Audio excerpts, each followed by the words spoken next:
Lockdown recruiting expert Brian Smith joining us. If you at home have paid any attention whatsoever to revenue sharing in college sports recently, there are athletic departments across the country that are now having to dole out $22 million to their athletes. That's coming directly from the athletic budget. And the problem is, you go to Ames, Iowa, where athletic director Jamie Pollard has started to take back some of their current projects, working on building up their arena or building up football facilities. They're canceling those to try to afford to have student athletes. Brian, are recruits in tune with that $22 million number and what revenue sharing means, or are they just as confused as most other people? That is probably too new for them. Yeah. And most kids look at it differently. They have no interest in the legal jargon. Mm-hmm. It'll probably kind of come around over the next 6-8 months as they take visits because of negative recruiting. I'll just say it. Wow. The schools that can afford it are going to tell you this other school over here can't. That's unfortunately how they're going to find out more often than not. Iowa State wasn't getting the kid that Texas wanted anyway, but now they may lose the kid that Texas Tech wanted, or whoever has the most money is going to have a bigger way to go. Because, I mean, no offense, if it's even close, why would you go to the school that's going to struggle to pay? Because then your facilities aren't as good, trainers or whatever. I mean, it's money.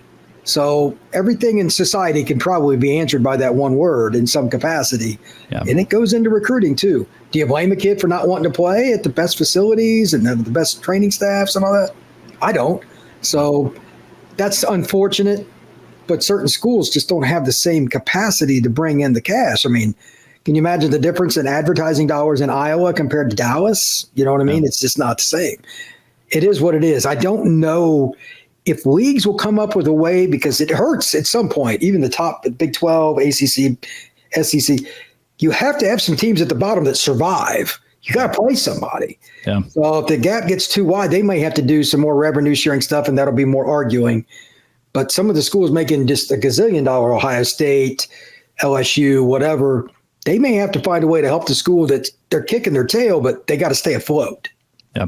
Texas A&M Athletic Director Trev Alberts said it's not necessarily a budget problem or even a cash problem as much as it is that budget problem, that they're overpaying a lot of staff at these schools. And if you rework your budget, you should be okay. And hopefully that's the case for a lot of Big 12 schools. But Brian, I even want to pause that conversation and go to just Brian Smith, the guy who likes football, the guy who is a football fan.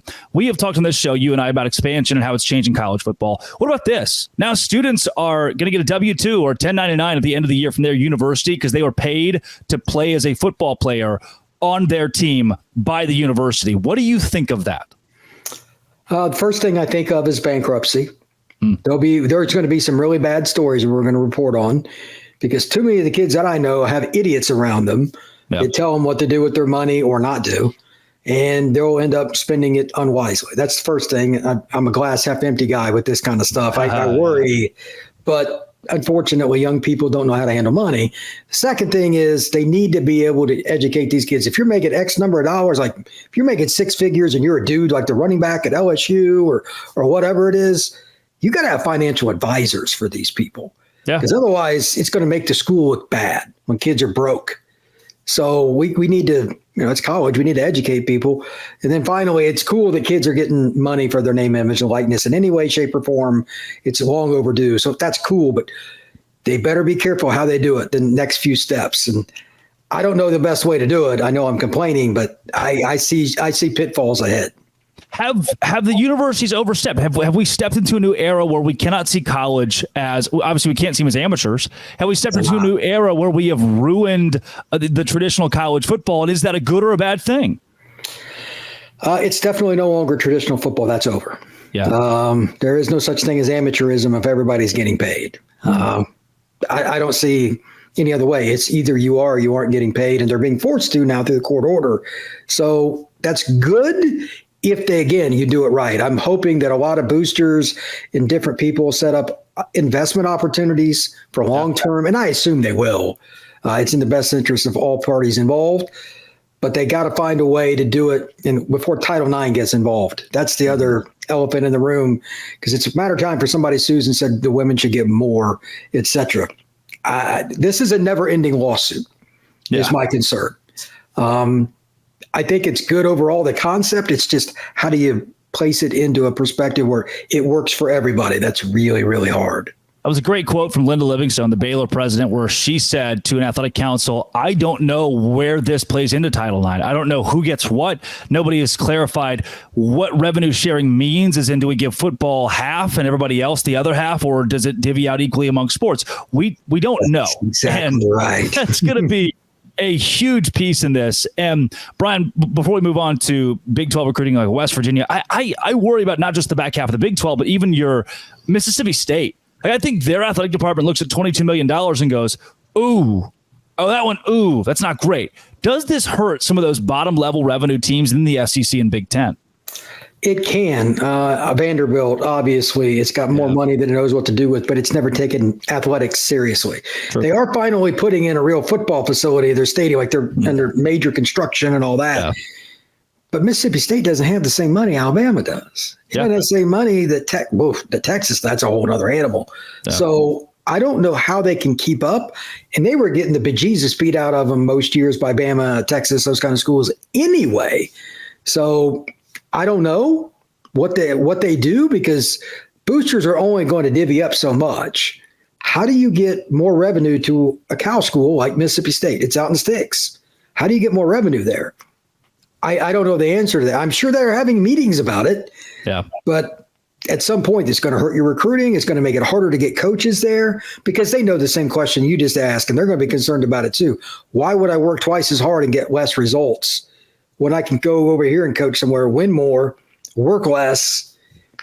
I mean, do you blame them? It's just, there's 4 or 5 schools in the SEC. It's still way different than everybody else. Florida, LSU, Bama, Georgia, Texas, those schools, they're just different. So that's going to be a problem they have to figure out. And if your athletic directors aren't good, and then the league commissioner is not really good, and they can't find a way to get along, those schools at the bottom that you just mentioned, Drake, are in a lot of trouble. Yep. The revenue sharing deal helps about 20 schools in America. It sets 20 apart from everybody else, and that might be a little bit too large of a number. And that's like you said, somebody's got to be around for them to play, for those schools to play, and we're dwindling that as we go. Coming up, West Virginia has been so impressive to be. How do you win games at West Virginia? This is Locked On Big 12, part of the Locked On Podcast Network, your team every day.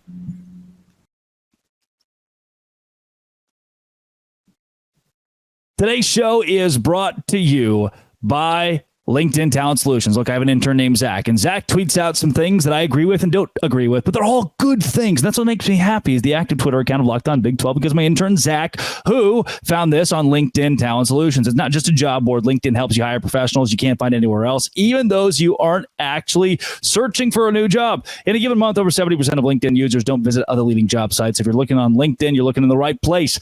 86% of small businesses get a qualified candidate within 24 hours on LinkedIn. Hire professionals like a professional. LinkedIn knows that small businesses are wearing so many hats, and they might not have the time or resources to hire. So they're constantly finding ways to make the process easier. They even just launched a feature that helps you write job descriptions, making the process even easier and quicker. 2.5 million small businesses use LinkedIn for hiring, so post your job for free at linkedin.com/lockedoncollege. If you want to find an intern just like Zach, who will keep the ship running healthy, it's linkedin.com/lockedoncollege to post your job for free. Terms and conditions do apply.